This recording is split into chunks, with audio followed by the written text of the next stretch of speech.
Okay, you're rolling.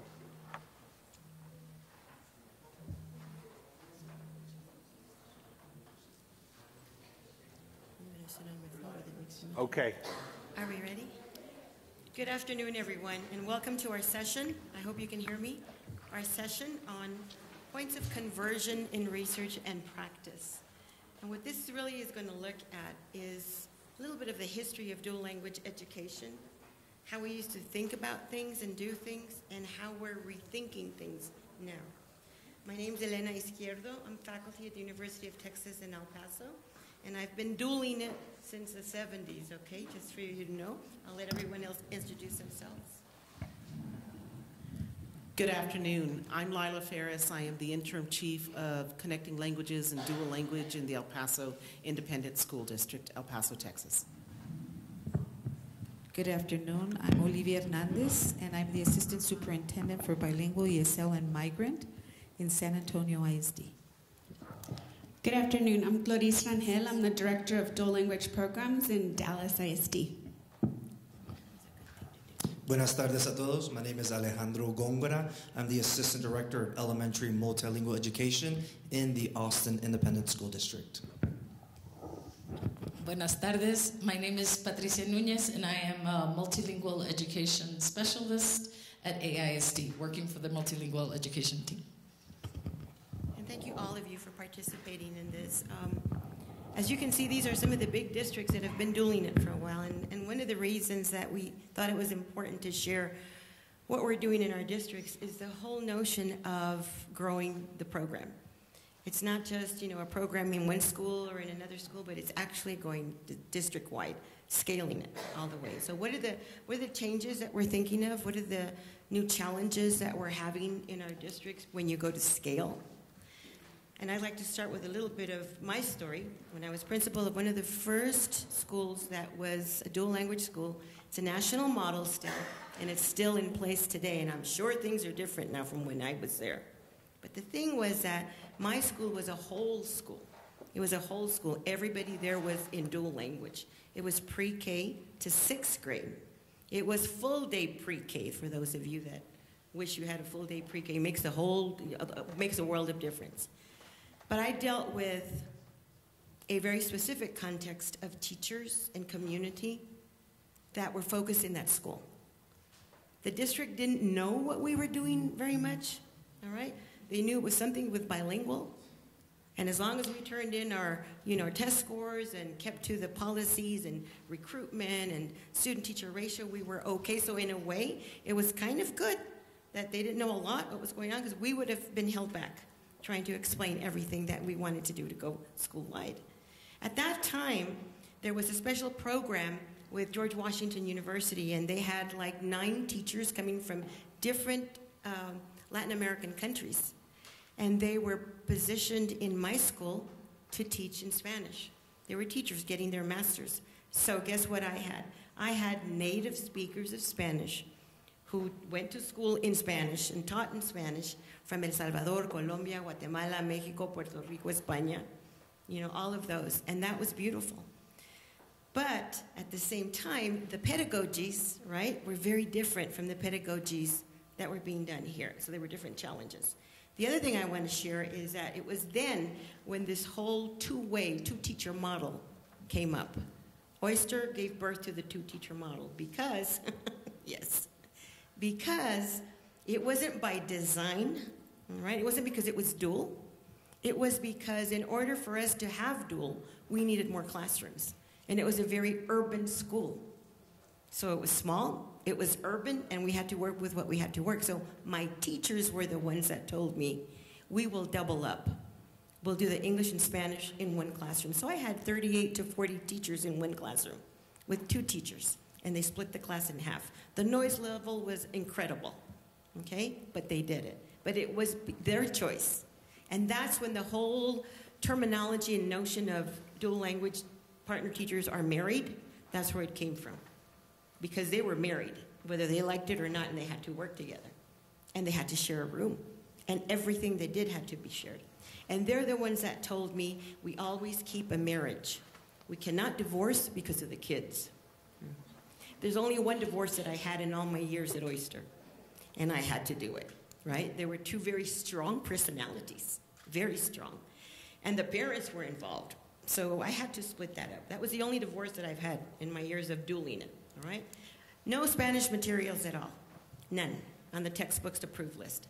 So it was my principal's fund that paid for all of that. So my community would have on Cinco de Mayo, not 16 de septiembre, right? It was Cinco de Mayo that was celebrated, a fundraiser. And they would raise anywhere from $10,000 to $14,000 every year. That's what paid for our Spanish materials. And when my teachers went back to their countries during the summer, oh my gosh, they'd come back with all these materials. And of course, we paid them for it. But that's the way it was done then. So the policy didn't get too much in the way, all right? But we grew. And now, through the years, where we're at now, the two-way, the marriage, the translanguaging, the separation of languages, the one teacher, two teacher, all of that has changed and been more defined by policies that we have in our states, all right, and demographics that we have in our states. So in a nutshell, that would be my share to give you. Coral Way was one of the first programs that started back in the 60s, and that demographic was Cuban. When Washington, D.C. started the dual language program, it was Central American. That's when we had a large influx of Central American students coming to Washington, D.C. I think all of El Salvador was in Washington, D.C. Okay, and I'm talking elementary to high school, and it just turned schools upside down, all right? But Oyster was the only little, what I called mi tacita de oro, right? This little golden teacup right there that was, everything was working fine. We had an incredible parent community that really advocated and included their minority populations in school governance. It was very different. But once again, it was a whole school by itself. All right, there weren't other schools. I was known as the little Hispanic principal who taught in Spanish. That's how I was known. But when the scores came out, my scores were at or above the national norm. And we tested everyone in 2 languages. We used CTBS in English, and we used Aprenda in Spanish. So I've been hearing that we test too much and we don't have time for years. We're in 2018 now. Same things, but a different evolution right now, very different. So we're here to look at that. Staffing and recruitment, bilingual in one way, I shared that already, had a different beginning then, as did the 2-teacher model and the marriage between the teachers. Now it's very different. Now it's totally focused on how they work together to teach, right? Before it was really focused on, do we fit in the same classroom, all right, and do we get along? Can we work together there? Reading in 2 languages, we didn't even use the word biliteracy at that time. We used reading in 2 languages. That's what we taught, reading in 2 languages. But all the courses, all the subject areas were in English and in Spanish. So Oyster was a 50-50 simultaneous biliteracy, all courses in 2 languages. Even our PE person who was from Puerto Rico, right, did PE in Spanish, right? Tira la pelota, he'd say no, or whatever he did. He could do it in both. Our music teacher was African American, but very multicultural focused. So bringing in that third pillar of social cultural foundations, that's important. Our art teacher, the same way. But once again, that was one school, right? That kind of, we governed ourselves, and I kind of played the game of reporting numbers, but there were 2 teachers in every classroom, because it was hard for me to explain what dual language was in a district that just was not ready for it. But it continues to today, so it has survived that. Those are the things that I want to share. I also want to share some other points, and then I'll let my colleagues here talk about their stories and where they're at. When we started dual languages, it was because of our English learners, our emergent bilinguals that we now say, okay? Now we have another issue, and the issue is that we have our dual language programs becoming more and more middle class. And what is that doing to our English learners? So as we talk about dual language, that advocacy piece is extremely important, that we refocus on that. We have to look at, I went too far, the policies that influence the changes that take place in our dual language programs in districts. Policies at the state level, policies at the district level will sort of change our language programs to some extent. They definitely impact dispositions and understandings of dual language. Has a lot to do with budget, right? It has a lot to do with budget. We have to look for more money. I understand right now there's a talk about perhaps having an additional amount of money coming from the state for dual language programs. I'll show you that in a minute. Assessments, what are we assessing in? And assessments are in, and how do we test them? And certification. When I was a principal, you just needed a bilingual certification. Now, because of policy and such, our English components need ESL certification. So things have changed a lot, and that's where I am now. I want us to rethink, and our districts have all dealt with all of this, are dealing with all of this in terms of terminology. And this is what I would like, they're going to share as we talk about this with them to give their context in terms of that. Transfer now has really taken on a new perspective now. We're not talking about transferring from one language to another anymore. When we're doing dual language and we're talking about biliteracy, we're talking about bidirectional connections. We really don't transfer. Nothing transfers from one side of the brain to the other. They're connections that we're facilitating. So we're thinking those kinds of terminologies. We have to really understand biliteracy. So you're hearing about planning and teaching for biliteracy, a really good foundational piece. Ooh, we're out. A good foundational piece on what biliteracy is. All right, it's not just reading in one language and reading in the other, but once again, we're in an era of facilitating connections, both ways, from English to Spanish, from Spanish to English, or whatever the partner language is. So planning and teaching for biliteracy. Holistic assessments, that's been hugely introduced and supported and researched by Dr. Kathy Escamilla in looking at how you look at the whole child through all assessments and really looking at reading as reading and making even more connections in the early years. Ofelia Garcia with translanguaging, right? Now, the whole negative piece to code switching or Spanglishing or whatever, there's a purpose for that. It's really allowing students to leverage their learning when they're able to do it in a language that they can really participate in, but then really coming back to the language of instruction for that time. And the most important thing I think right now for dual languages, making purposeful, intentional, and systematic connections in biliteracy.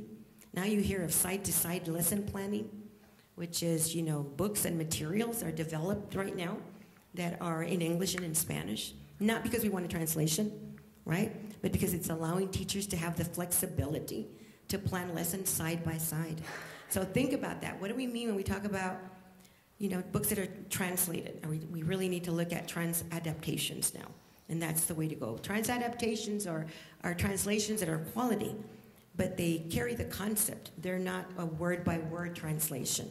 So this really means that our teachers, our directors, our principals, anyone that's doing it, really needs to understand the resources that are needed in order to be able to do this intentional, purposeful, and systematic planning side by side for the lessons that are there. So I will now start with my colleague to my right, which is Laila Ferris from El Paso ISD. Good afternoon.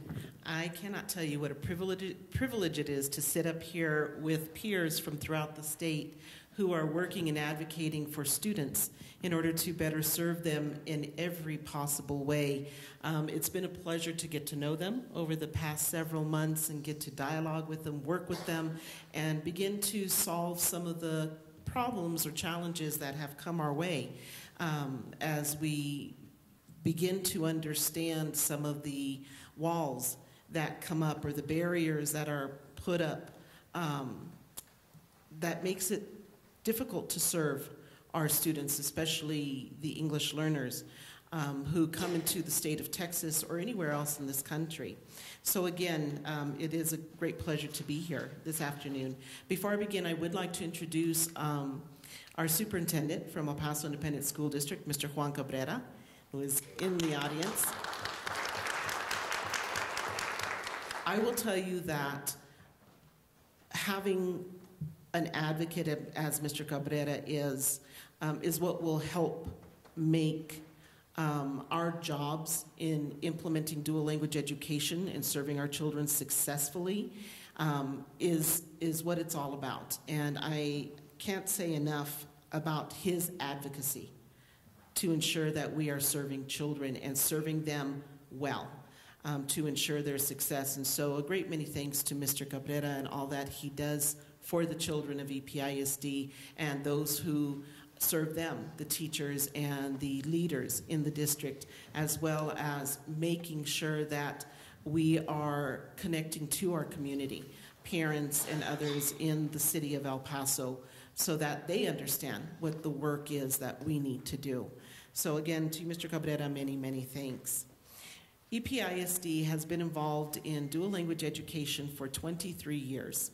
Started off with the research and development of a design of a dual language program to serve children in one community and one school. Several years after that, 8 other schools wanted in because they saw the rewards that were reaped for children, the benefits the children received from participating and learning through a dual language education program. 5 years ago, the district moved forward, and again, as we talk about leadership and advocacy with Mr. Cabrera and others who are part of his team, EPISD went to scale in dual language education. We started with pre-K 1 in all 58 elementary schools in the district. Every year we have added on a grade level. We are up through grade 4 this school year, all 58 elementaries dual language education. We have 11 middle schools who are now implementing dual language education on their campuses, either to continue to serve students who have moved through the program at the elementary level or to serve our English learners in the best and the most appropriate of the programs that we can provide for them instead of ESL pullout and support. And we have seen, again, the benefits for our students in middle school, as well as in high school. We have 6 high schools who are now implementing dual language education in their programs, whether it is with the 50-50 of the English class and then their Spanish courses, whether it's in the sciences, the social studies, the math courses. Again, we are beginning to see the benefits that our students are gaining because of their participation. One of our greatest joys occurred this past September when our Board of Trustees passed dual language policy for EPISD. So dual language is recognized in EPISD as the program of choice for our English learners. There's our policy. It's no longer draft. It is dried in cement. And it speaks to what we believe must be for our children and what we will do to support our children. So we celebrate it. Dual language policy is what we believe truly states who we are and what we believe in. And so we are very, very fortunate to have a school board that believes in this as well. And again, we are moving forward with continuing to ensure that we do the work that we must do for our students. Our program design is a 50-50 model. 50-50 in all core content areas. It is simultaneous biliteracy. We do not isolate any content area to one language, and this begins in pre-K. So again, all of our students have simultaneous biliteracy occurring throughout their early literacy, throughout their core content as you move on throughout their grade levels, and we have found this to be extremely successful for our students. We are both one-way and two-way within the district. We have some campuses that are sitting in a demographic area where 99% of their students are identified as English learners. And so we will find some of those campuses have one-way classrooms, but they can also have some two-way, just depending on the number of native English speakers that are enrolled on their campuses. The great majority of the district is within a two-way program. And we also have one teacher and two teacher models. Again, dependent upon the number of sections at a campus is where we will find whether it will be a one teacher model or a two teacher model. And of course, just as everybody else in the state, we ensure certification is appropriate, especially if they're a one teacher model and must teach or facilitate learning through English and Spanish. We are very aggressive in ensuring that our generalists receive professional development in ESL strategy, sheltered instruction, so that they can move forward to gain their certification in ESL. That way we have opened the doors for sometimes the best of the models in facilitating English to be a part of our dual language classrooms, and have found that to be very successful. And that was even before the state, came up with their changes in Chapter 89 in the state of Texas as to who needs to be or should be or mandated to be ESL certified. We, again, look to professional development as critical to what we need to know as experts in the field, or hope to say we are experts in the field of dual language education. We provide professional development for administrators. We meet monthly with principals. And again, bring the latest of the research to them and how to successfully implement dual language education on their campuses, but also how to have learning walks in dual language education classrooms and know what you're looking for and understand what teaching through dual language looks like. We consider it to be a sin to teach through a monolingual lens, through that view. That is something that we do not allow on our campuses in dual language education classrooms, because dual language is not monolingual English. And as soon as those mindsets are changed is when you can really begin to move forward successfully. And so part of our PD with administrators, principals, is to ensure that they understand this and what they need to know in dual language education, how to support their teachers, and how to better serve their students. We have also provided training for assistant principals in the district, counselors, instructional coaches, department personnel in other departments in the district, such as with social emotional learning, academics, innovation, our instructional technology department. We are now working hand in hand with our special education department to ensure that we are moving in the direction we need to better serve our children, our English learners who are identified as having special education needs, and not just the old way of you deny them a bilingual education to serve them in special education, which of course is illegal, but to serve them in the programs that they have the right to access. So again, the work that we do through professional development is very critical for us. We also have pulled together what we call dual language campus mentors, and these are dual language teachers who are leaders on their campuses in dual language education. So we pull them in also throughout the year and provide very specific professional development for them that they will take back to their campuses and turn around during PLCs, other group work, vertical, horizontal planning with their colleagues. And so we have found this to be very successful.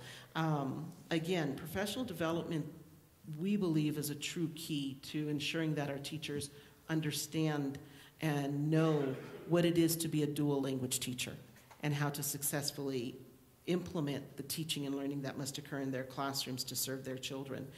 We are also very fortunate to have a partnership with the University of Texas at El Paso. Dr. Izquierdo has been with us for 23 years. Yes, she's not old and she's not a veteran. We call ourselves seasoned, and we're sometimes seasoned with a little bit of pepper, We're a little picoso every so often, sometimes more than a little picoso, but that's okay. That's good. We need to be that way. If we're going to advocate for our children, we got to have that little bit of picoso in us. And so that partnership has grown in many ways, starting off with providing us with research and practices and strategies for dual language education. It has grown into providing professional development for our teachers and our administrators, our district personnel as well. We also have grown into a partnership of growing our student teachers into dual language teachers. We have moved away from providing an environment for them in which they become more knowledgeable in transitional bilingual programs. All of our student teachers who come into EPISD are in classrooms that are dual language classrooms.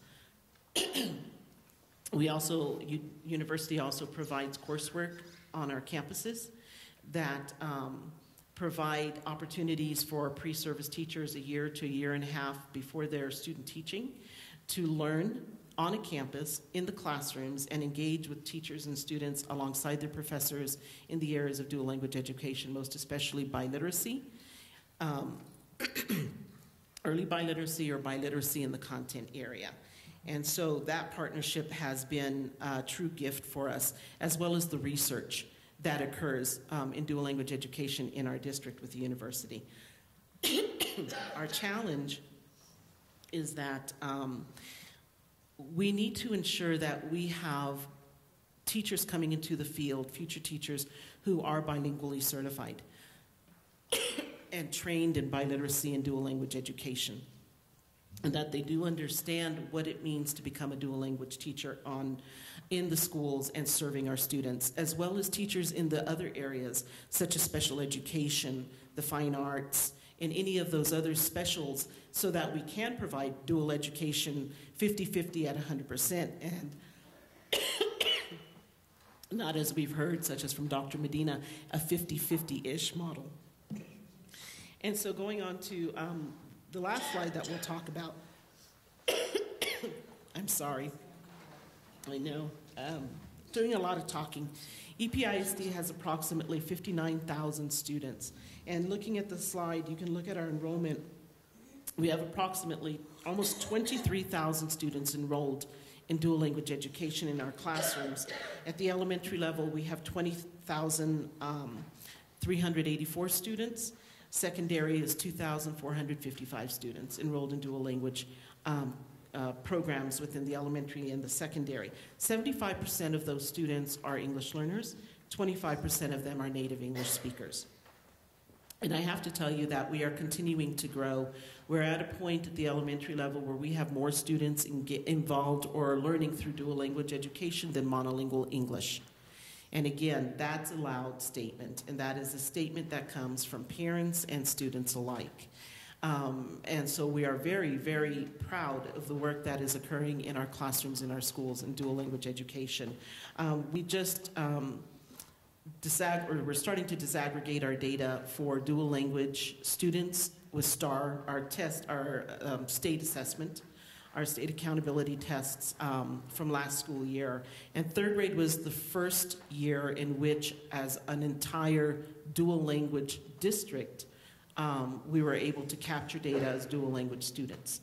And as you know, Collier and Thomas's research on how students begin to score and outscore their peers, the data was exactly that. Our students who are involved in two-way dual language outscored their peers in all third grade. Fourth grade as well, fifth grade as well, with the original 9 schools. One way came in next, and they also outscored their monolingual peers. And so monolingual students came up third in the data in reading and math. And so again, proud of the work that is occurring on the campuses, proud of the results that are showing, because it tells us that our students are successful, especially those that we have typically marginalized in the past, our English learners. And we now can truly say they are emergent bilinguals, and they are proud of their first language and proud to learn through their partner language alongside their peers. So the work that we are doing in EPISD has been great work, and we are looking forward to the continued growth. Next year we will move into grade 5, so that way we have no more transitional program left at the elementary level, and we will continue to grow in secondary. We are also, again, one of the other challenges as we talk about assessment is ensuring that we have authentic Spanish assessments for our students. You know, years ago it was you couldn't find authentic literature, thank you, materials, in literacy or for biliteracy. But we're getting better, as we know, throughout this country. Instructional technology, we still have a long way to go, but we can get there.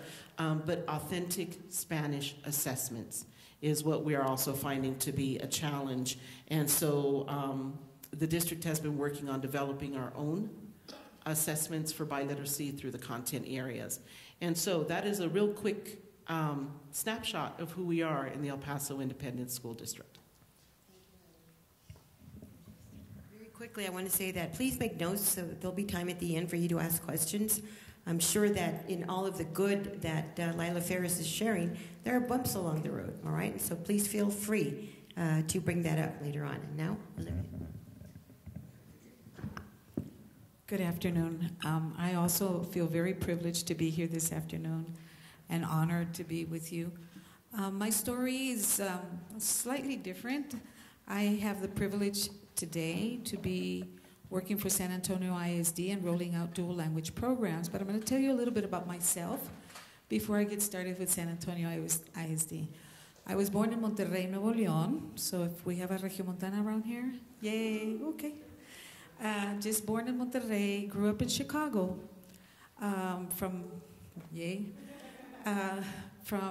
Actually 40 days after I was 40 days old, my parents took me to Chicago. So I grew up in Chicago till I was 12 in a sink or swim program.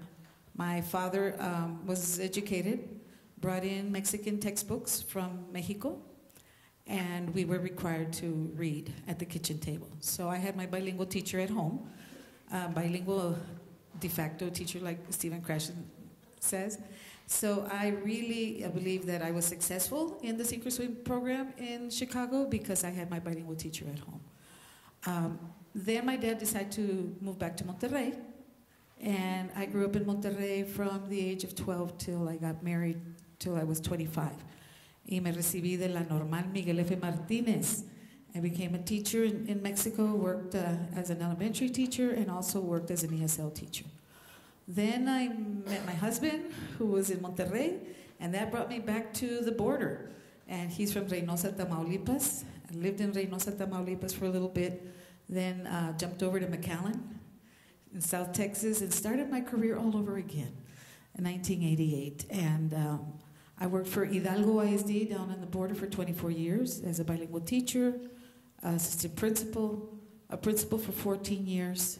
And then I decided to move on to a bigger city and move into Austin ISD, where I had the privilege of leading the bilingual programs, dual language programs in Austin ISD from 2012 to 2016. And today, from 2016 to today, I've been in San Antonio ISD rolling out dual language programs for our superintendent, Pedro Martinez. And I would also like to start off my presentation by recognizing that we have a dynamite, very, very brave and ferocious superintendent, Mr. Pedro Martinez, who is leading San Antonio ISD and has been leading San Antonio for the past 4 years now. And so when I arrived to San Antonio and I had my first conference with our superintendent, he said, Olivia, I want you to build the dual language program of your dreams. And so that's where I am today. And I tell everybody I'm living the dream because it all starts with the superintendent, with top leadership. And our deputy superintendent is Dr. Pauline Dow, who used to be my boss in Austin and now is in San Antonio. So destiny brought us back together. So I'm in a great place in San Antonio ISD right now, rolling out dual language programs. We're at the beginning stage of rolling out our programs, but I bring with me, the experience wonderful experience that I learned so much in Austin, and also I was the principal of a dual language elementary in Hidalgo, right on the border. So I learned a lot there too. But I'm living the dream, and so we started in San Antonio ISD, and I'm going to kind of talk about sustainability and how to really think about what things you need to do as you roll out programs like these in an urban district. And we started with a bilingual redesign committee, which we had done in Austin also, so I brought that idea over to San Antonio.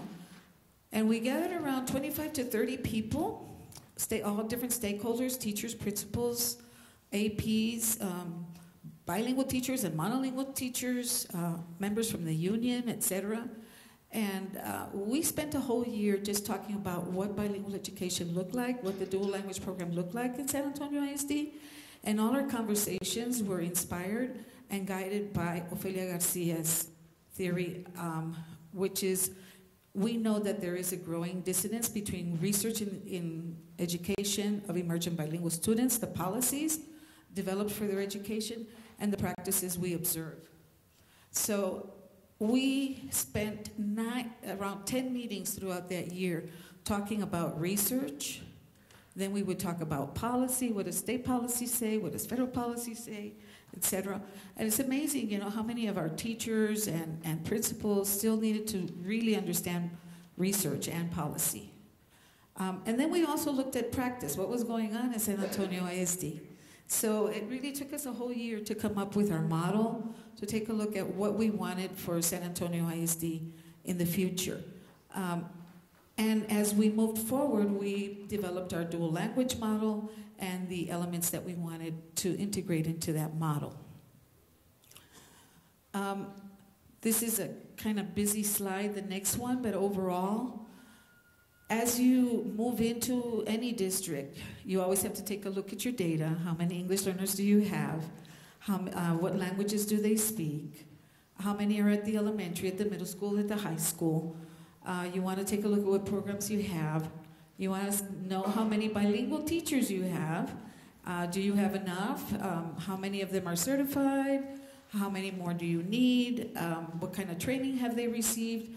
You really need a comprehensive needs assessment as you arrive to any district and understand how many teachers you have and what kind of staffing challenges you may have. Also, budget.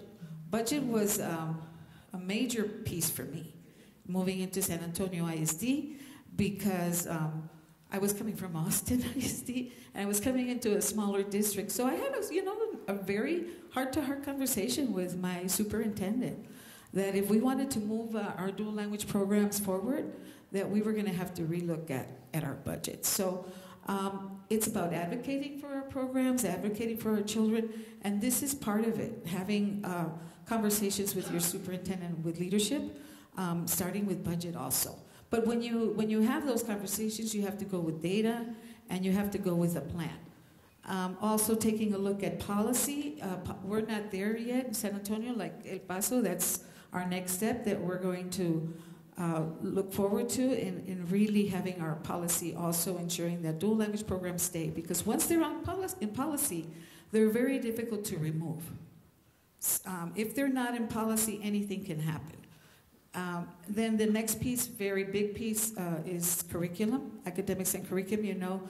Many times programs are being rolled out with a very monoglossic view, and English learners or bilingual programs are the last thing they think about, right? They'll roll out balanced literacy, they'll roll out math programs, et cetera, and then English learners are an afterthought. So always knocking on doors and ensuring that you're always part of those curriculum conversations. And then,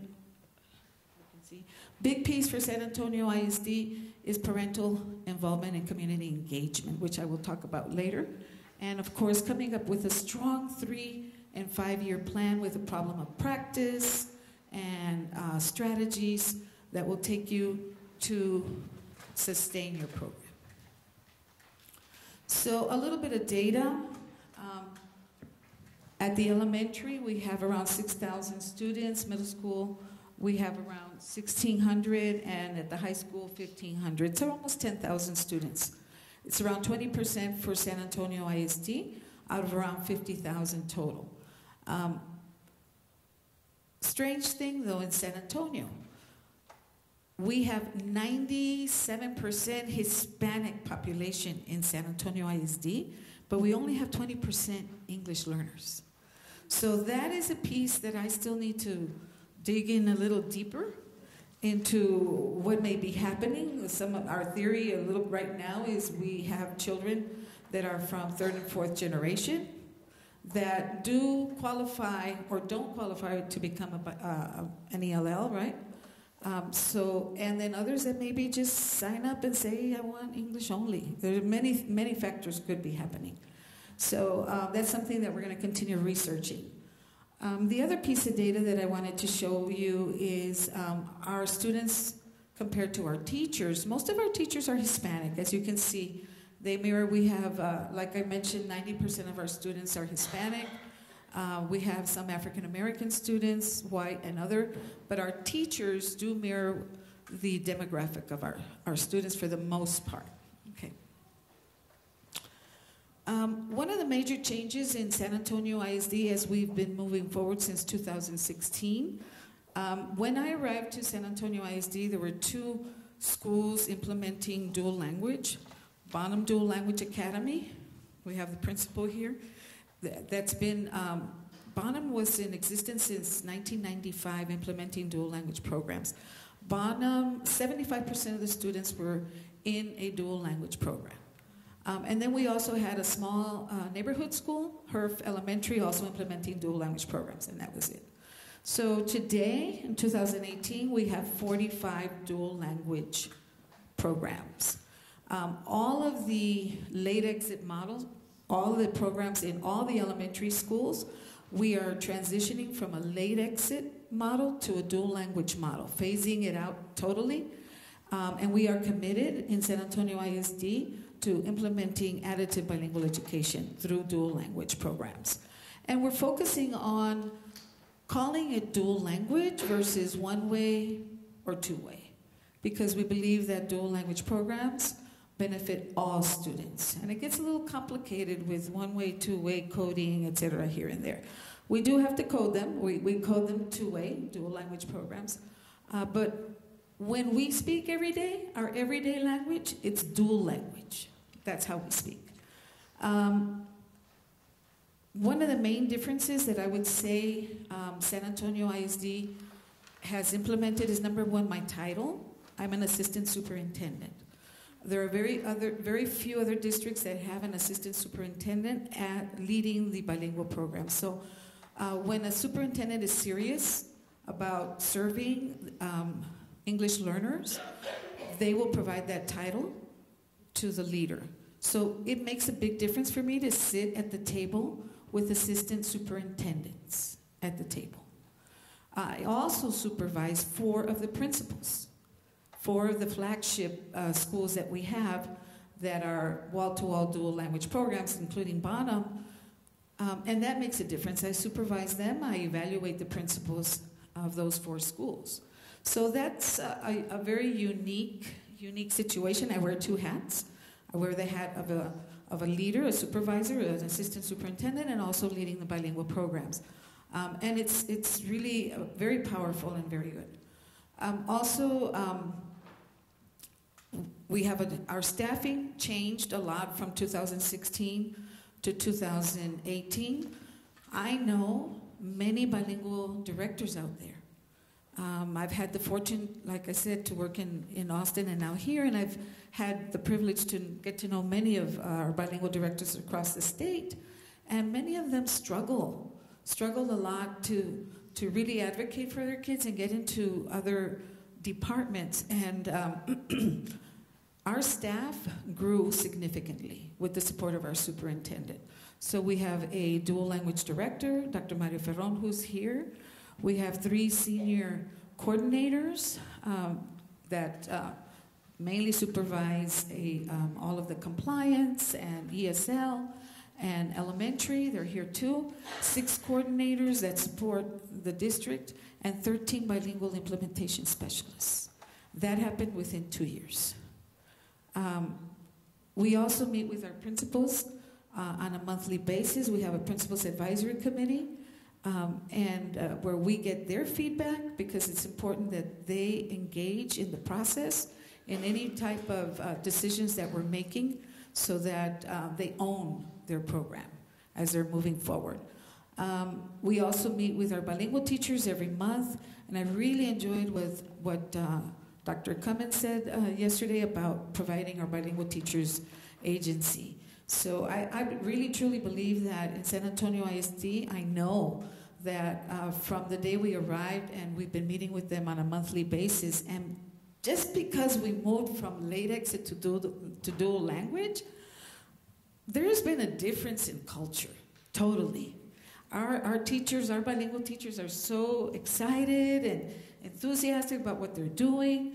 Everybody is. So the word dual language has made a difference in our field.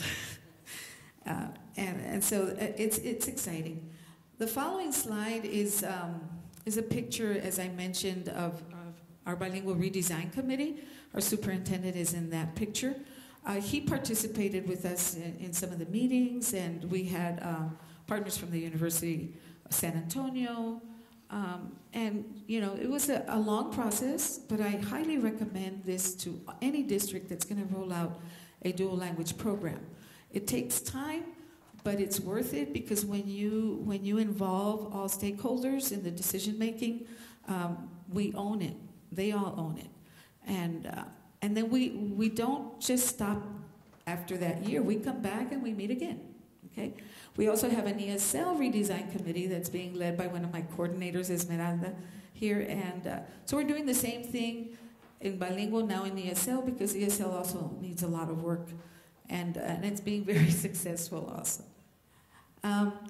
Big piece that I'm very proud of, as part of my dissertation also, on implementing community learning exchanges, which is really bringing in the community and our parents and all stakeholders, where we provide very safe places for parents and teachers to talk about their language stories and their culture stories. And it's really a theory of change. It's a theory of change because what we're doing in our districts is we're changing paradigms. We're changing the way people think about their language, the way people think about their families, the way people think about their culture. And if we don't address ideologies across the district, pedagogy and everything else is not going to work. We have to work deep into what people believe. And through those meetings with the Bilingual Redesign Committee and through these community learning exchanges, we have shared so many stories, and teachers have shared stories about how they lost their language, how their parents really forced them sometimes to just learn English and forget their Spanish. And so it's been beautiful. And the theory behind it is that the people that are closest to the problem are the ones that are really going to know how to solve the issues that we have. So this is a very strong piece. One of the things that we're doing, also big change that we did this year with principal training, is that besides providing them training on theory and methodologies and pedagogy, we provide time during our training for these circles and what we call pláticas. And we bring in our principals in circles and talk about their language story, their culture story, and then also what was their schooling like when they grew up. And through all those conversations, we've had people cry, and you know, and it's important. It's a piece of growth, understanding who you are as a principal, who you are, how you fit into this organization, and how this organization fits into the community at large. Our goal for dual language, one of the emphasis that we have with all our presentations is that it goes beyond becoming bilingual. It really is about the academic benefits and the cognitive benefits that our students acquire through the intentional development of on-level biliteracy. This is a lot of Dr. Ferron's work also. We are also very focused on the 3 main goals that Cal has put out through their guidelines, which is addressing academic achievement, bilingualism and biliteracy, and especially intercultural and understanding and collaboration. Those are our main goals, but we really do emphasize a lot to our parents and teachers about the cognitive and academic benefits of dual language. So this is our long-term plan. So we started, with the end in mind. And basically, pre-K through 5, what we're doing right now is setting a strong foundation in biliteracy. We have a strong focus on biliteracy, ensuring students become bilingual and biliterate by the time they're in 5th grade. Then when they move into 6th grade, you're going to see where they start really benefiting from that strong foundation in pre-K through 5th, with high school Spanish in the 6th grade with high school credit, and then the 7th grade with pre-AP Spanish with also high school credit, and in the 8th grade Spanish language AP for high school credit and for college credit. So this is where we really start seeing the benefits. And then we move on to 9th and 12th grade. Moving on there, we have the Spanish literature, pre-AP in 9th, moving into 10th grade, in which students will take the literature AP for college credit. And then in 11th and 12th, students start taking career Spanish. And they can take different types of career Spanish, either for translating legal terms or medical terms, or we're working also on supporting our students to become bilingual teachers in the future. This is our long-term plan, like I mentioned, and we already started. One of those 45 programs is in the high school. So there's no reason to wait for your little ones to get to the high school to start your dual language program in the high school. Our middle schools and our high schools are full of English learners that speak Spanish. All you need to do is find them. Find them, assess them, find out who's speaking the Spanish at a level where they can be already taking their classes in Spanish in the high school, and you can start a program in the 9th grade, which is what we did this year with 60 students already taking biology in Spanish and their Spanish AP, and then they're going to be moving towards becoming bilingual teachers. That's our goal.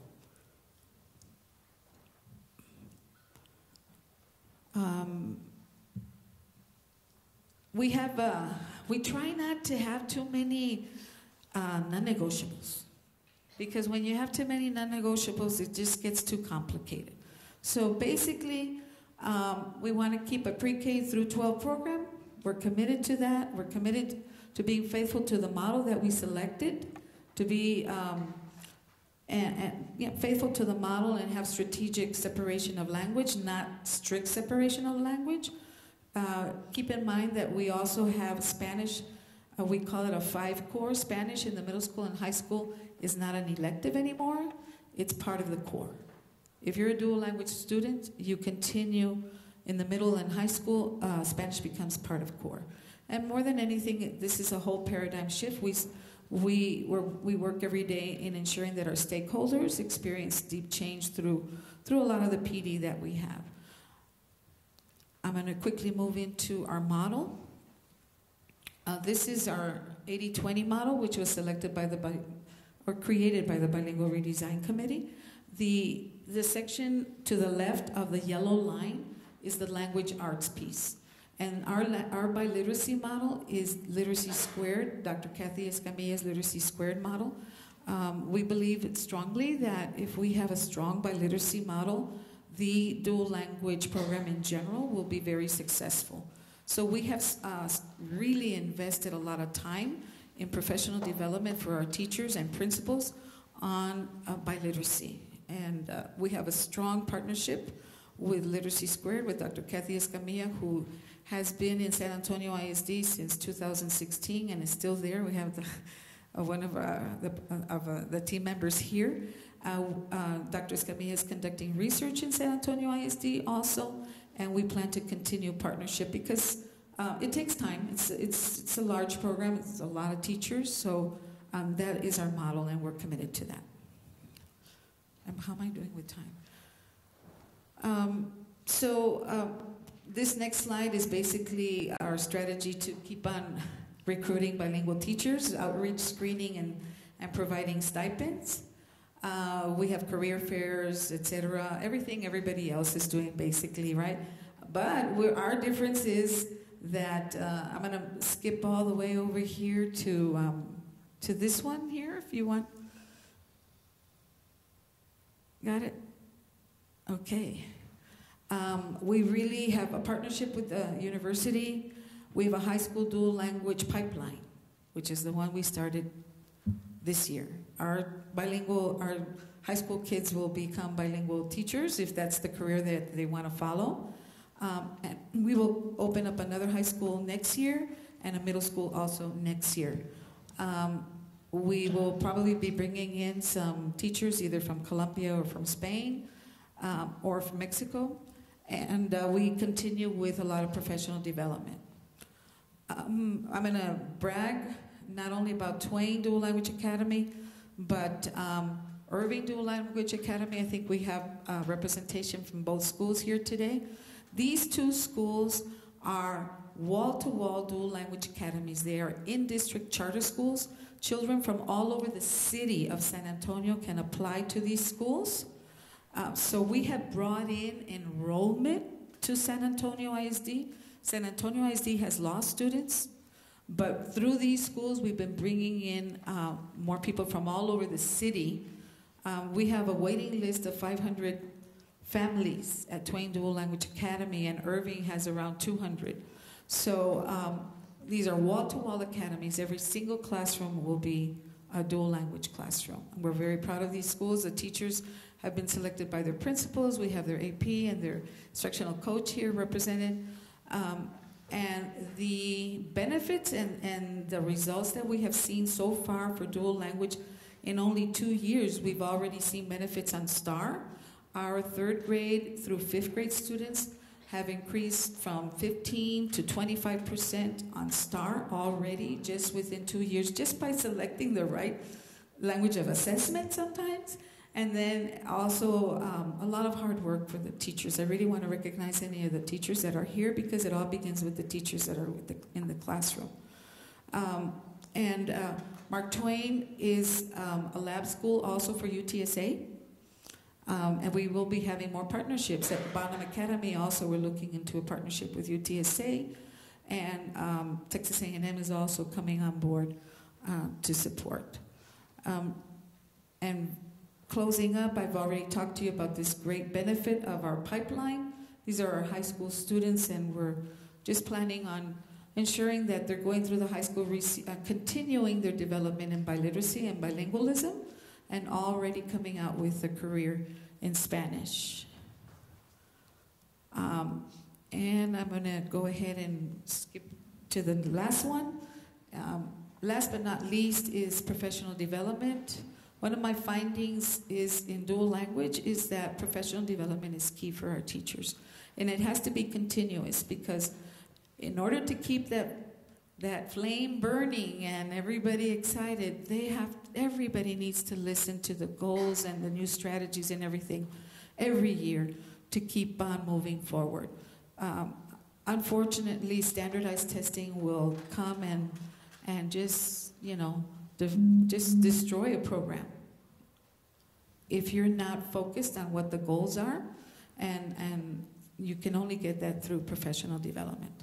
So I encourage any district to really take a look at what your PD plan will be for dual language.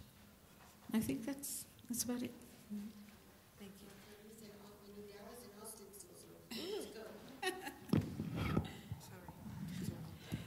Thank you, everyone. Also, as well, honored to be here with everyone, so thank you for the invitation, Dr. Izquierdo. A little bit about Dallas. We share a lot in common from what the other districts have talked about. On the next slide, you'll see all of our numbers. We right now have the largest numbers of ELs in the state, with almost 70,000 English learners, almost reaching 45% of our kids in the district are English learners. So it's no mistake why we have dual language across the entire district, which is phenomenal. I know that having come here to La Cosecha many years ago when we had dual language in its infancy, we started dual language in 2006, and very similar to other districts, we phased out our previous program. We went from early exit to dual language, so it was a huge paradigm shift.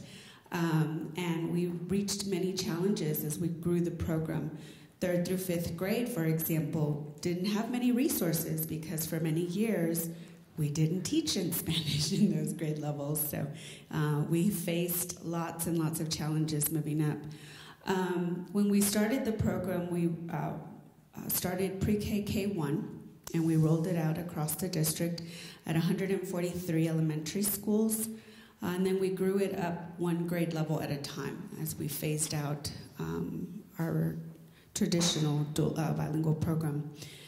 At that time, we also piloted 6 two-way dual language campuses. And back then, all the elementary schools in Dallas were broken up into 6 different areas. So you know the politics behind that. Each area gets 1. And through the years, we have been able to grow that up to 58 two-way dual language elementary schools. They are all strands within the program, so they're not complete programs at the elementary school. And then we started the program at the middle school level. And the first campus we opened, we actually opened it as an extension to the elementary, so the school became a K-8 school. So it was sort of safe. It was sort of, they weren't in a comprehensive setting, but that was our first launch to middle school. Since then, we do have 2 comprehensive middle schools where there is a dual language pathway built in. We do have 2 K-8 schools, and we opened our first gifted two-way dual language magnet school. So students across the entire district can come in and they receive both programs together. All the bilingual teachers are GT certified as well, and so it's an entire GT dual language curriculum that they get to do. So that's very, very exciting. And they're a 4-6, and they're going to add a grade level. Eventually, it will be a 4-8 school. But it's the first of its kind for us, so we're very, very excited about that. And we also have our 4 high schools. And so this year we're going to be graduating our first cohort of kids. And very similar to what Olivia here was saying, you don't necessarily have to watch the kids go up. That's how it happened for us. We rolled it up with the students. But each time we were rolling it up into the program, it wasn't just the kids who were coming from a dual language background who were participating. So when we made it up to high school, we looked at the middle school that was feeding into that program, and only 3 continued. The others chose other magnet schools in the district. The rest of the students came from neighboring feeder middle schools who were bilingual, as well as our newcomer students. So newcomers who come in at 9th grade, from whatever background they have, they've been educated in a Spanish-speaking country, and so they get to participate in the programs as well.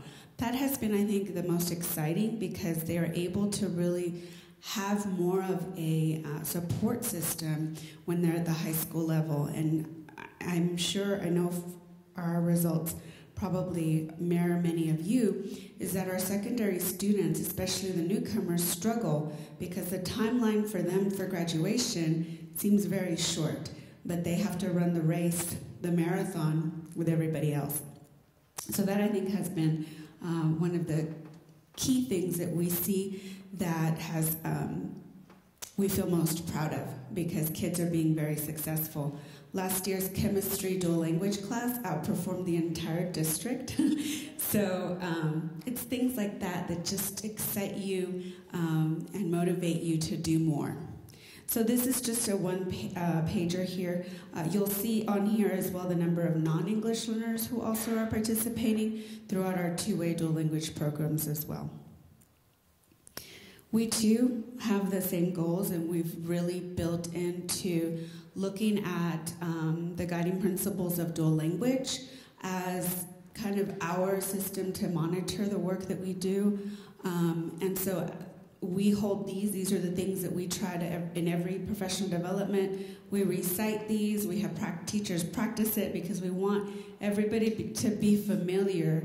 You know, if they catch you at the local gas station or wherever you are, what are the 3 goals? And so we practice them in English and we practice them in Spanish. So literacy and bilingualism, high academic achievement, and social cultural competence. And we tie all of our training under those categories. So we want to make sure that our teachers understand how that falls in. Our program is very different from those on our table. We have a content-based model. It is a 70-30 model.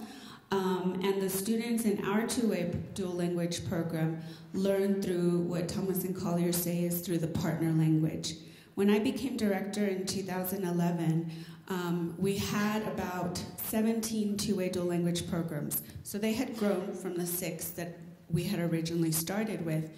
But I was getting phone calls from campuses saying, we want to stop. Two-way isn't working for us. That, you know, it's too hard. There was all sorts of reasons why. And so myself and the researcher assigned to research our model, we went out and visited every single one of those classrooms. And in doing so, we learned a few things. One was that our bilingual teachers had different expectations for the 2 student groups. And that is something that if you're starting a two-way dual language program, you've got to be careful. Because we rolled it out thinking that every bilingual teacher knew how to work with non-English learners. And even though you know second language acquisition strategies, even though you know how language transfers occurred and you know some of those pieces, you may be weak on that 3rd pillar, right? And so we had to have some good conversations, and we really had to make sure that our two-way dual language teachers understood and truly believed that all children can be bilingual and biliterate.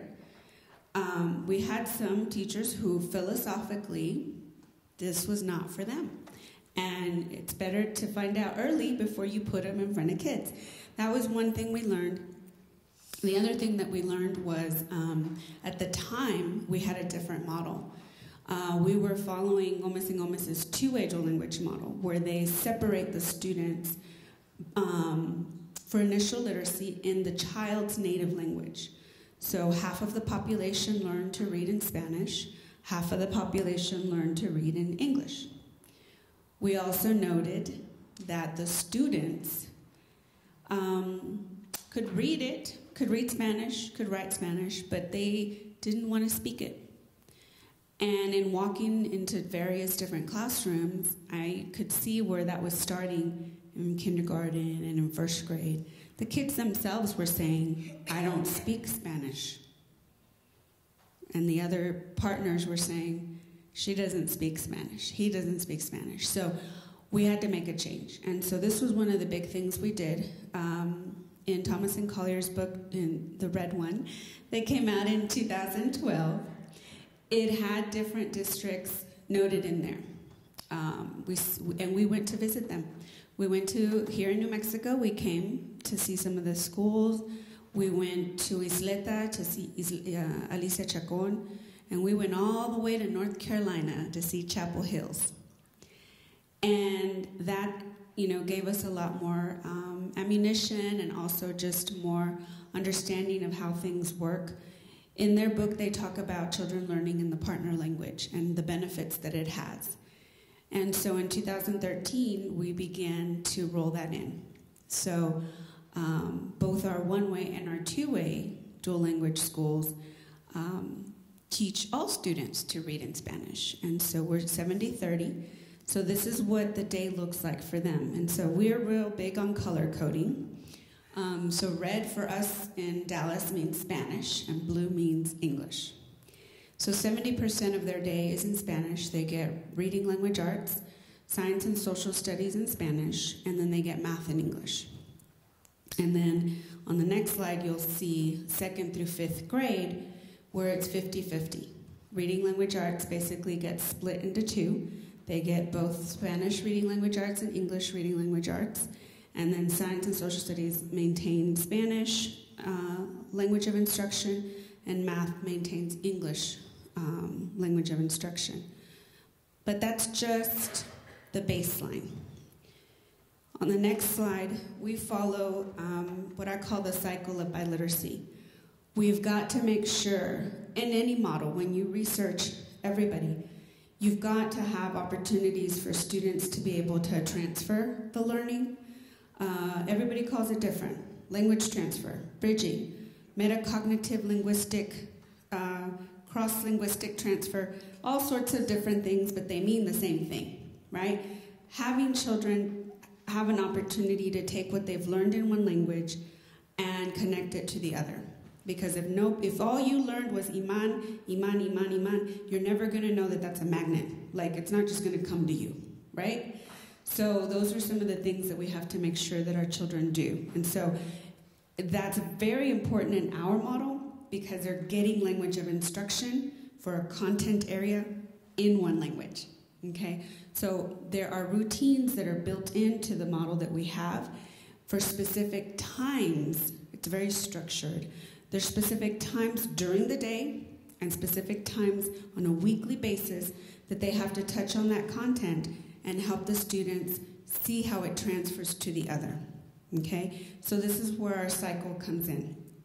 At the beginning of the cycle, at the top, language of instruction, no matter what it is, if it's math and English or science and social study in Spanish, that has to be comprehensible to the kids. So you cannot just assume that if you're speaking in Spanish and the kids know Spanish, that they're really going to understand what you're saying, okay? So you've got to make sure that you use all those strategies to make, visuals. I always tell the kids, especially in the lower grades, I tell all the teachers, use the 5 senses. Did the kids get to touch it, taste it, feel it, smell it, taste it? Because then they experience it, right? So as much as you can make the learning come alive, the more intentional and the more internalized the learning is going to be. Now that I've learned, you're going to find out that during the instruction, there may be some kids that just quite don't get it. In our model, we have something called conceptual refinement. And that is making sure that they understand those concepts. So pulling the kids that you noticed didn't quite get it and providing them one more opportunity to get it. A little bit of one-on-one with them, okay? Because the ultimate goal is that the students understand the concept that's being taught. And in a two-way dual language setting, no matter what lesson you're teaching, there is a group of students in that classroom that you are not speaking to them in their native language, okay? After learning has happened, then we target the bridging and the language transfer, okay? So there are going to be some things that you can transfer that day, little small bites for them, and there's going to be some of those things that you're not going to touch on until the following week that you've had an opportunity to really dig deep into that, okay? And so there's, in our model, we have some specific things that are age appropriate. At pre-K through 2nd grade, they have bilingual learning centers that they go to, and so now the kids get to manipulate and play. They go with their bilingual partner, and they get to do that sort of thing. In the upper grades, we're very intentional. We do things like specialized vocabulary enrichment, where we may have, and we take the research from Cheryl Euro that talks about the 3 linguistic spaces. So if I taught this is my Spanish wall, and that's my English wall, and that's my bridging wall, I will pull the anchor chart from here, where I taught you in Spanish. I'm going to put it on my bridging wall, and now I show you what it is in the other language. And now I put it side by side, and so that I can make connections. And then we do activities to kind of play with it a little bit more. So now that I've kind of walked you through that, then I might do a bingo game or I have who has game or different things like that, just so that we have that repetitive practice. But that's sort of what the cycle looks like. And there's a lot more things built into that bridging time so that we ensure that all content is learned in both languages. These are some of the high school courses that we offer. So going into our secondary level, we offer 2 content courses per grade level. So they start off 6th grade. Most of them are doing pre-AP or regular math dual language.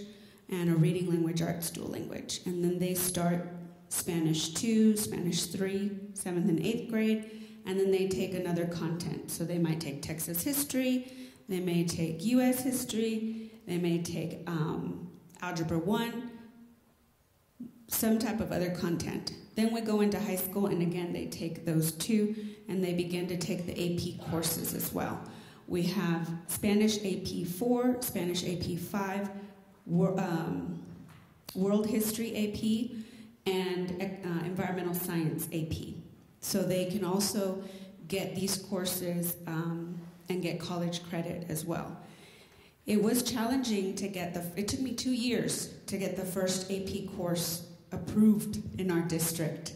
So any time you face a new group of peers, colleagues, you have to make sure that you invest the time in sort of preparing them for that. So I had to have a lot of conversations, a lot of explaining about how the kids were going to take these AP courses in Spanish and be assessed in English and still be okay. Okay? And it took a lot of convincing, because in a monolingual world, it doesn't make sense. How can I input in here and output differently? Right? It's like, I don't get that. So, but that has been a labor of love, because you wanted to make sure that the kids have access to this. And this year, as I mentioned, we'll be graduating our first class. So we're already preparing for graduation. We've ordered special honor cords and a stole for them. We've already ordered the medals that they're going to get, and we're planning a huge celebration. Carlos Navarro, who's here in the front, is a part of my team. He's a dual language parent specialist. And we're going to plan our first district-wide dual language parent conference, a conference for parents to come to and learn. We're doing it in April, which is el mes el Día del Niño, but there is a month, I think they published it a few years back. It's the month of multilingualism and biliteracy. And so we're just going to make it a big pachanga and celebrate. And so we want to honor these kids in front of a big audience. And so we figured, we're going to bring in food, we're going to bring in mariachis, and we're going to bring in these scholars to recognize them in front of a big audience. So we're already in the works of planning that out. But we're very excited to honor these students who've paved the way for us. We too, similar to the way San Antonio is doing it, we are looking at building our own pipeline as well. That's one of the biggest challenges that I think any program has, is finding certified teachers. To this day, right now, we have 50 vacancies in Dallas ISD, so if any of you are interested, I will give you my card.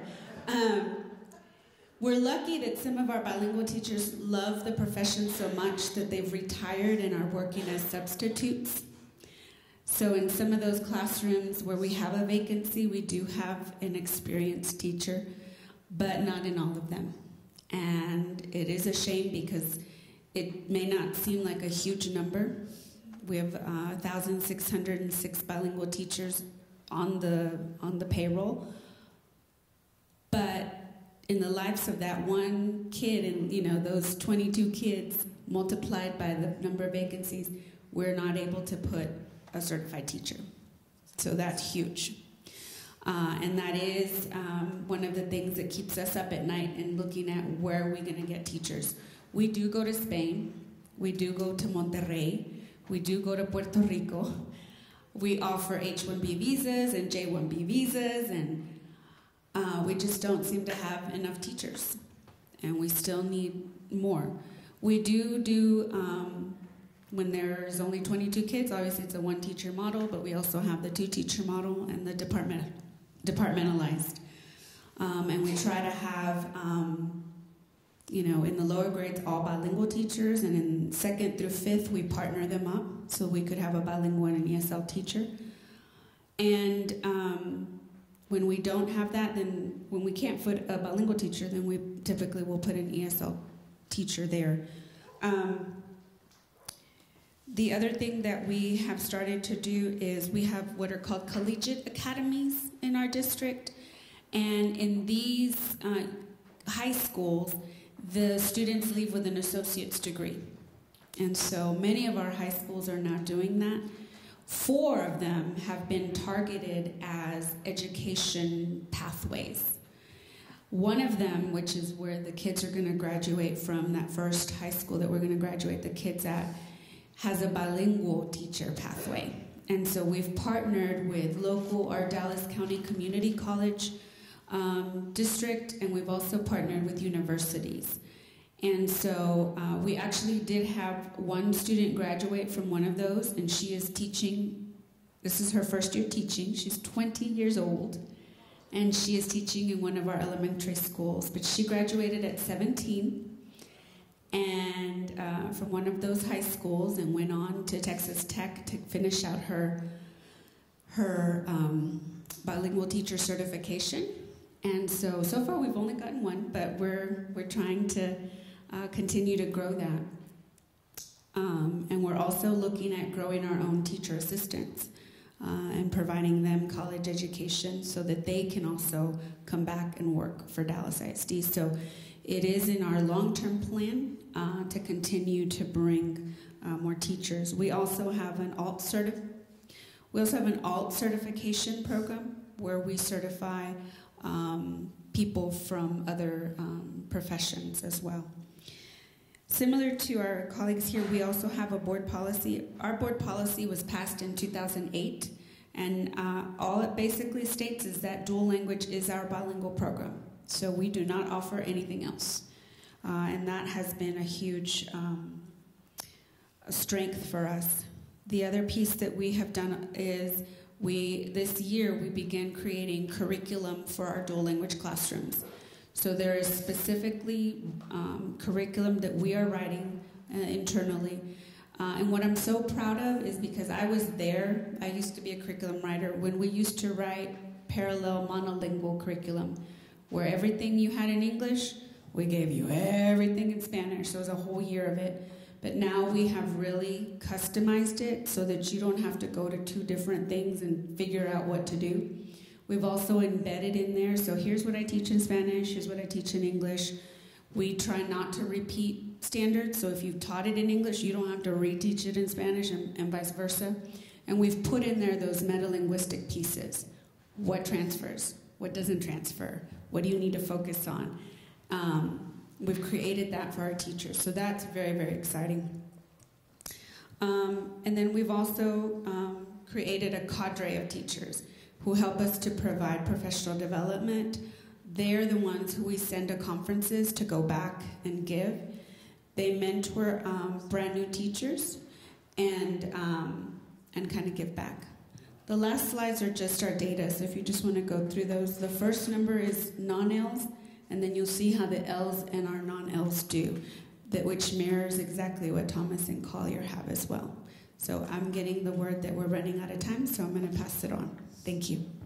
Thank you very much. And just to be fair to our last presenters from Austin ISD, I hope you all can stay and listen to what they're going to share. And we will be here if you have any specific questions or if you want information from anybody to get there so that we can share out on that. So Austin, please do us the honors. Absolutely. So, and in the interest of time, I think we only have a few minutes left. We definitely invite you guys to stay afterwards and speak to us. One of the common themes that you've heard this afternoon is that we're very fortunate to have leaders in our district that are very supportive of dual language education. Dr. Paul Cruz, our superintendent, our executive director, Dr. David Kaufman, are big advocates for what we do in Austin ISD, and we're very fortunate to have that leadership. Just in short, in our school district, we have 82 elementary campuses. We have 19 middle school and 16 high school campuses in our district. We have About 27% English learners, 35% of those L's are at the elementary level. We're very fortunate and blessed to have dual language English-Spanish at the majority of our schools in the elementary. However, we also have dual language English-Vietnamese at one of our campuses, all the way through 5th grade and into the middle school. And we just started our dual language English-Mandarin-Chinese at one of our campuses. And we're currently in the process of taking a look at potentially adding Arabic-English dual language, as well as potentially French-English dual language, due to some of our emerging campuses in our district that are very interested in partnering with us. So there's a lot of beauty, a lot of diversity. If you've ever been to Austin, you probably know what I'm talking about. It's a great place. And with that, we celebrate that diversity. We have over 100 languages spoken in our district. And so you've heard some of the challenges mentioned up here that we encounter as well. If you're interested in having conversations about budget, if you're in a district that's recapture, where a portion of your money goes back to the state for those districts that don't have it, come talk to us. We give back about $640 million to the state every year, and we're dealing with the budget deficit at this point. Wow. So it's something that we can talk about afterwards. I think the other thing, too, is that gentrification is a big part of the Austin landscape. So because of that, we have to be very mindful of our programming. Instead of going robust and every campus is dual language, we've actually had to scale back to make sure that we have quality programming in our schools. Much like you heard up here, bilingual educators are hard to come by. And so we have to look at things. So what I would say is that out of these challenges come great opportunities. And because of that, we've had to look differently at how we do our programming within our school district. To my right, I'm very fortunate to have Patricia Nunez, who is one of our coordinators. I have Julia Hernandez, who is out in the audience, who's another one. Eileen Salinas and Cristina Gutierrez are back home. But we also are very fortunate to have 14 and a half bilingual cluster specialists that are assigned to 2 campuses. So if you're interested in terms of that and what that looks like, come see me afterwards. In short, because of that time, we're very appreciative of being up here. We all share the same celebrations and passion for what we get to offer to our students. And we're also in this boat together in terms of the challenges. And the more that we can unite together as one and spread that word and advocate that word, the more of that progress that we're going to get. So we thank you very much.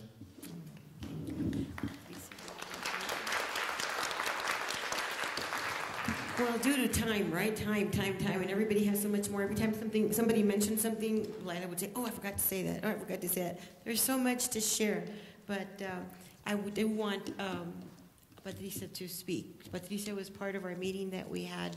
Was it in Austin, Patricia, where we met?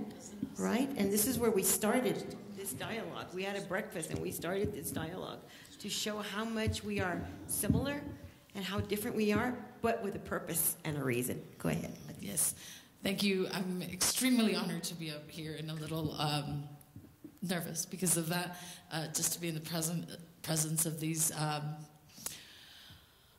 directors and leaders in our field. I think one of the things that I heard this morning from the translanguaging panel that spoke about the devils are in the details was that taking this mind shift of looking at bilingualism and our students as bilingual geniuses, right? And it's just the change in the way we speak about students that changes the way we look at them and the expectations that we surround the educational experience for these students.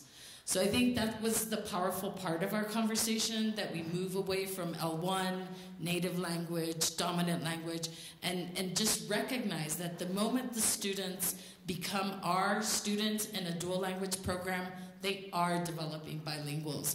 And from that point on, we get to leverage the 2 languages that they are being instructed in. And I think that that was the most powerful thing that came out of our conversations and that we want to share with teachers. It's that mind shift that you don't have to look at intervention in one language, and we don't have to just look at the students' capabilities in one language. They come with 2 languages. We want to leverage all the language that students bring with us, including their linguistic characteristics, like translanguaging, code switching, linguistic borrowings, and all of these great richness that they, gifts, right, that they offer us, especially as teachers, right? We want to take those as opportunities to instruct and to celebrate what they do bring into the classroom. And I think that was what we shared, Dr. Izquierdo. That was beautiful, Patricia. That was a great way to end this. I appreciate what you say, the passion that comes out, and that's something that everybody shares here. But one thing that we keep hearing is, the disposition that's there, the new rethinking of labels, and we're not calling them that. Translanguaging being a good thing, not a negative thing. So much happening in these districts, and yet they're a little different for a reason, right? For whatever reason, their demographics, the studying they're doing, but really thinking thoughtfully about why certain choices are made. And that's why I ask people, so you don't do this, why did you pick that? And there's got to be something to say there. I heard professional development being a big piece here, ongoing, continuous professional development. And so those of you that are able to join us in our next session at 3, we're going to be talking about dual language teacher and educator competencies that really require looking at professional development. Not just a training, not just a workshop you go to, but really strong foundational knowledge that you have. And then that overlaps with the instructional piece, right? Because now you have to show that you can actually do it. So it makes you rethink your professional development plan that you have out there, where teachers need time to do it, to think about it, to implement, to get feedback. You heard Laila mention mentors. They train mentors at every campus now that are going to help with that. So you see it expand here. You see through the years that it's no longer just a little bilingual department that's doing this. The leadership is there. We have 2 all of you have superintendents that are incredibly strong in the field. Dallas, Austin, San Antonio, and El Paso. And that's why these things are happening there. You have to have a strong leader. So do the politicking, all right? We need to get strong leaders in place so that you can move the agenda forward. Thank you all for being here this afternoon. We look forward to talking to you.